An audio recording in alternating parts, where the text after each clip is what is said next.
I'm Emily Scarlett. 13 on your side at noon starts right now. News that impacts you and your community. 13 on your side at noon starts now. Welcome to 13 on your side at noon. We begin with the developing story out of Allegan County. The Sheriff's Department looking for a suspect after two people showed up to an area hospital last night, one with multiple stab wounds, the other with a gunshot wound. Deputies say they're looking for the stabbing suspect, Anthony Vincent. According to deputies, there was a fight at a Lee Township home around 11 o'clock that led to the stabbing.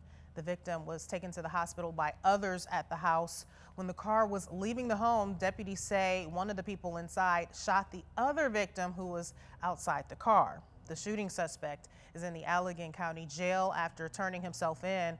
Both victims are currently stable at the hospital. Anyone with information on Vincent's whereabouts or other crimes are asked to contact Allegan County Central Dispatch or Silent Observer.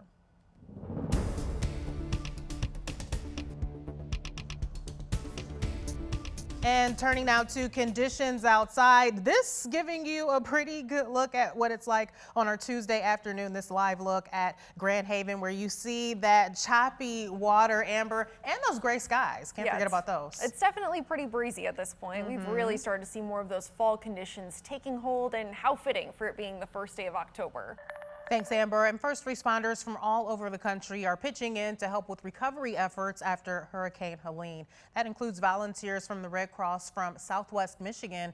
These volunteers specialize in helping people get to safe shelter and food and water. Because people in these areas are dealing with so many challenges, one regional disaster officer tells us volunteers can be a calming voice during a chaotic time. In some communities, obviously, depending on the destruction, we can't get there right away, but people know we're coming. And I think that provides, again, a sense of hope. It can calm because they know that we're here to help, and help, will be coming soon. So it gives us a great feeling as well. She also says you can help with recovery from right here in Michigan. Blood donations are crucial during disasters, so if you can, donate blood today.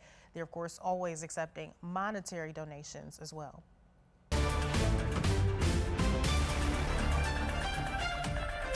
Now to your voice, your vote, and the presidential election. Tonight, the focus will be on the two vice presidential nominees, Republican J.D. Vance and Democrat Tim Walz, as they face off in their first and possibly only debate. The 90-minute event starts tonight at 9. The candidates will have 2 minutes to answer questions and 1 minute to respond. The moderators will not fact-check the candidates during the debate, leaving this up to the candidates to fact-check each other. CBS is hosting the debate and says it will not mute candidates' microphones, but reserve the right to do so at any time. You can watch that live here on 13 on your side. After the debate, Vance is returning to our state tomorrow, keeping the focus on Michigan, seen as a key swing state. The Ohio senator is scheduled to speak at Berlin Raceway and Marne at 5:30, with doors opening around 3:30. The campaign has not released any details on what Vance will focus on during his speech. This is his 5th visit to West Michigan. Just last week, he spoke in Sparta. The West Michigan man arrested near Donald Trump's rally in Walker Friday is now officially charged. Stephen Nauta, appearing in front of a judge yesterday for his arraignment. He's charged with false reporting or threat of terrorism, possession of bombs with unlawful intent, fleeing an officer, and assaulting, resisting, or obstructing an officer. During the arraignment, Nauta acted erratically, showing his middle fingers and later taking off his shirt. Officers say during his arrest near the rally, Nauta claimed he had explosives after driving through a police checkpoint. I'm only. Do not give that double middle finger salute to the court again. Do you understand me? I apologize. It's not lost on this court here today that your alleged actions were directed to stopping or hindering a fundamental aspect of this country's democratic process, a political rally. Nauta's bond is set at $1 million. If he's able to post bond, he'll remain on house arrest. But Nauta telling the judge it's not likely he'll try to bond out. We're learning more about why a popular boating store in Montcalm County closed for a short time earlier last month. Lakeside Motorsports and Nelson Speed Shop are being sued by their banks for unpaid loans. Yesterday, a judge granted an order that prevents both shops from selling or tampering with items listed as collateral. That includes cars, ATVs, and jet skis. Lakeside Motorsports owns Nelson's. Court documents show bank loans totaling more than $1 million.